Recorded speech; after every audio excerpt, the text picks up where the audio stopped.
Assalamualaikum warahmatullahi wabarakatuh.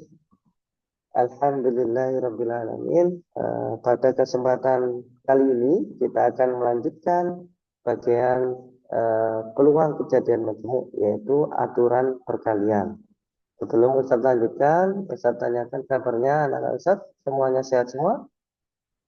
Alhamdulillah baik semua. Oke, kita lanjutkan bagian dari peluang kejadian majmuk, yaitu aturan perkalian.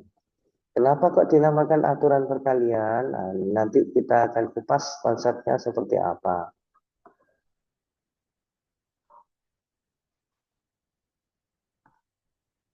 Pada akhir pembelajaran ini, pada sesi ini, Ustadz berharap anak-anak Ustadz nanti dapat memahami konsep apa yang dimaksud dengan kejadian saling bebas. Dan nanti tentunya bagaimana cara mencari nilai peluangnya. Nah, ini yang pertama. Nanti yang kedua pada aturan perkalian yaitu Ustadz berharap anak-anak Ustadz nanti juga memahami konsep bagaimana menentukan kejadian tidak saling bebas. Nah, kebalikannya ya. Tadi yang pertama saling bebas, ini sekarang tidak saling bebas atau yang dikatakan bersyarat. Oke. Pada sesi yang pertama ini kita akan membahas yang pertama yaitu bagaimana konsep kejadian saling bebas dan tentunya bagaimana mencari nilai peluangnya. Oke, ilustrasinya di sebelah kiri Ustadz punya bola ya, yang terdapat di dalam sebuah box. Oke, saya bersihkan dulu. Oke, kemudian di dalam box ini ya terisi 8 bola merah, 6 bola putih, dan 5 bola biru. Ini contoh saja ya, ilustrasi. Kemudian misalkan kalian disuruh mengambil dua bola ke dalam kotak ini dengan cara pengambilan satu persatu. Jadi ngambil satu, kemudian satu tidak boleh langsung dua gitu ya. Ambil dua bola dengan cara satu persatu, tapi ketentuannya dengan pengembalian. Jadi maksudnya setelah ngambil satu bola, kemudian bola itu dikembalikan lagi ke dalam kotak, kemudian melakukan pengambilan yang kedua. Maksudnya seperti itu. Oke, yang Ustaz tanyakan, seandainya pada pengambilan bola pertama, ini saya ambil bola pertama dalam kotak ini, ternyata bola merah yang terambil. Kan ini bola merah ya, bola merah ini yang terambil pada pengambilan yang pertama. Nah, sesuai dengan tadi keterangan tadi, setelah ngambil bola pertama, maka bola merah ini saya kembalikan lagi ke dalam kotak. Nah, ketika saya akan melakukan pengambilan yang kedua, apakah peluang pada saat saya melakukan pengambilan bola kedua itu terpengaruh oleh kegiatan yang pertama ya, atau terpengaruh pada kejadian pertama, atau dalam hal ini apakah peluang pengambilan bola yang kedua ya, akan melakukan pengambilan bola yang kedua itu dipengaruhi oleh pengambilan bola yang pertama tadi. Menurut kalian seperti apa? Apakah pengambilan bola kedua itu dipengaruhi oleh pengambilan bola pertama atau tidak? Ya, kenapa tidak? Iya, betul. Jadi pengambilan bola yang kedua itu tidak dipengaruhi oleh pengambilan bola yang pertama. Alasannya apa? Karena ketika Ustadz mau mengambil bola yang kedua, ini bola pertama dikembalikan dulu ke dalam kotak. Artinya apa? Artinya komposisi bola yang ada di sini itu tetap, yaitu 8 bola merah, 6 bola putih, dan 5 bola biru. Artinya komposisinya seperti semula, seperti waktu sebelum melakukan pengambilan bola yang pertama. Nah, ini merupakan konsep kejadian saling bebas. Nah, definisinya seperti apa? Coba kita lihat definisinya. Definisi untuk kejadian saling bebas. Dua kejadian dikatakan saling bebas apabila munculnya kejadian pertama tidak mempengaruhi peluang munculnya kejadian kedua. Satu ulangi, munculnya kejadian pertama, seperti pada contoh tadi di bola itu bola merah ya, itu tidak mempengaruhi peluang munculnya kejadian kedua. Ketika kejadian kedua saya mengambil bola lagi dalam box itu, tentunya peluangnya untuk kejadian kedua itu tidak terpengaruh. Ini yang dinamakan dengan independen. Nah, ini menjadi definisi kejadian majemuk saling bebas. Berikutnya, ini sebagai contoh ya. Sebuah koin dan sebuah dadu dilambungkan bersama-sama satu kali. Misal kejadian A, nah ini kita karena kejadian majemuk berarti minimal ada dua kejadian ya. Saya ngambil contoh.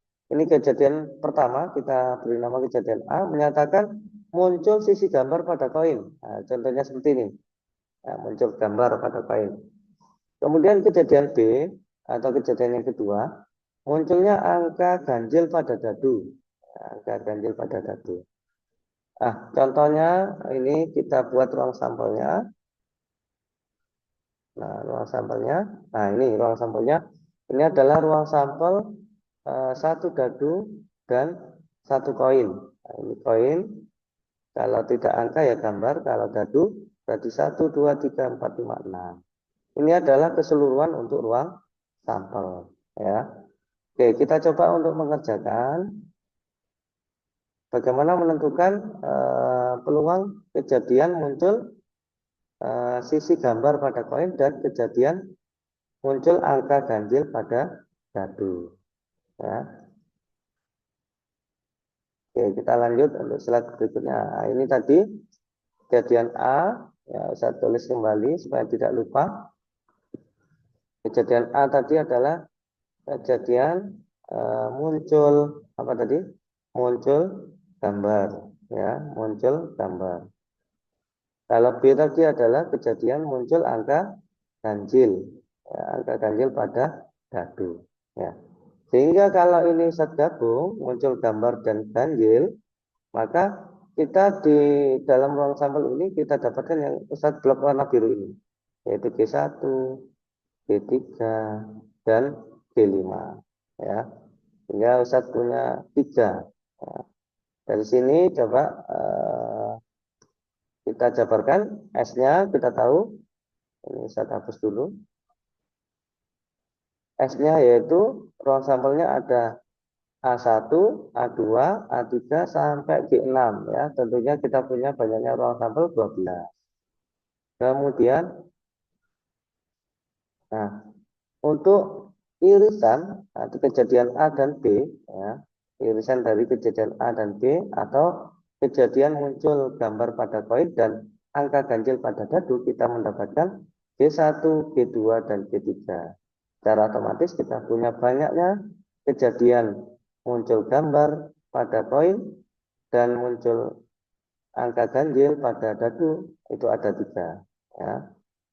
Sehingga dengan mudah kita mendapatkan nilai peluangnya, ya, peluang jadi irisan A dan B atau peluang munculnya munculnya gambar pada koin dan angka ganjil pada dadu, maka dirumuskan seperti ini ya. Jadi kita peroleh rumus ini. Ini diperoleh dari mana? Nah, kalau belum paham, kita ingat kembali rumus peluang itu adalah peluang kejadian itu dirumuskan dengan NE per NS ya.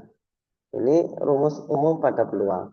Sedangkan karena ini peluang kejadian majemuk, E-nya itu kita rubah menjadi kejadian A dan kejadian B. Artinya kejadian A dan kejadian B. Sehingga ini E-nya sekarang kita rubah menjadi peluang kejadian A dan kejadian B. Nah, NE-nya otomatis kita rubah jadi N, A, dan B per NS. Gitu ya. Nah, kita peroleh NA dan B tadi, itu kita peroleh 3. NS-nya ini 12, kita peroleh dari sini. Nah, sehingga kalau kita sederhanakan, ketemulah 1/4 peluangnya. Sehingga kesimpulannya, kalau saya punya sebuah koin dan sebuah dadu itu Ustadz lambungkan bersama-sama satu kali, maka peluang munculnya gambar pada koin dan angka ganjil pada dadu itu peluangnya adalah 1/4. Ya. Sekarang coba kita bandingkan seandainya Ustadz punya eh, memandangnya di masing-masing kejadian ya, satunya masing-masing kejadian tadi ya. Oke, yang pertama yaitu kejadian pertama, ini kita beri nama kejadian pertama, ini kejadian pertama ya, bahwasanya kejadian koin tadi ya, kejadian koin. Sekarang kita lihat masing-masing kejadian dengan cara yang berbeda tentunya ya. Oke, sebuah koin kita punya semestanya yaitu angka gambar, sehingga NS-nya kita punya dua. Nah, kejadiannya adalah muncul gambar pada koin, sehingga banyaknya kejadian yang pertama kita simpulkan A itu ada satu, sehingga peluangnya untuk kejadian muncul gambar pada koin adalah 1/2 ya, bisa dipahami ya. Selanjutnya kita lihat untuk kejadian yang kedua. Kejadian yang kedua itu adalah kejadian pada dadu ya, pada dadu. Nah, semestanya untuk dadu itu 1, 2, 3, 4, 5, 6. Sehingga kita punya NS-nya adalah 6. Kemudian kejadian yang diharapkan atau diinginkan tadi yaitu angka 1, 3, 5. Muncul angka ganjil pada dadu. Karena ada 3 maka NB-nya kita tulis 3. Peluang kejadian muncul ganjil pada dadu kita simbolkan dengan PB yaitu 3/36. Oh maaf, 3/6 ya, ini salah tulis, 3/6 karena NS-nya kita punya 6. Atau boleh disederhanakan jadi 1/2 karena 3/6 itu nilainya sama dengan 1/2. Oke, berikutnya coba kita kalikan ya, coba kita kalikan yaitu peluang kejadian A dan B. Tadi kita pandang masing-masing kejadian yaitu PA, coba kita kalikan dengan PB. PA-nya kita punya setengah, sedangkan PB-nya kita punya 3/6 ya, atau setengah tadi ya. Maka ini kita peroleh jadinya sama dengan 3/12.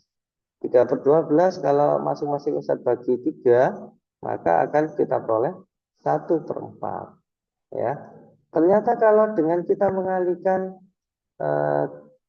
antar kejadian pertama dengan kejadian kedua, ternyata hasilnya sama dengan tadi ya. Sama dengan kalau kita melihatnya, ini Ustaz hapus dulu. Ya, kita melihatnya dari ruang sampel ini, ternyata hasilnya sama. Nah, sehingga apa yang dapat disimpulkan? Nah, ini sehingga apa yang dapat disimpulkan? Bahwasanya peluang kejadian majemuk A dan B, dua kejadian A dan B ditulis dengan P buka kurung A dan B irisan A irisan B, artinya peluang kejadian muncul A dan B. Untuk A dan B adalah dua kejadian saling bebas, maka dirumuskan dengan PA dikali PB. Jadi perkalian antara dua kejadian. Nah, ini yang dimaksud dengan apa? Dimaksud dengan aturan perkalian. Ya, aturan perkalian pada peluang kejadian majemuk saling bebas atau independen. Ya. Kenapa dinamakan aturan perkalian? Karena kita cukup mengalihkan antara dua kejadian yang ada. Ya. Oke, kita lanjutkan untuk contoh ya. Barangkali masih bingung. Ini saya hapus. Oke, saya kembali ke contoh bola tadi.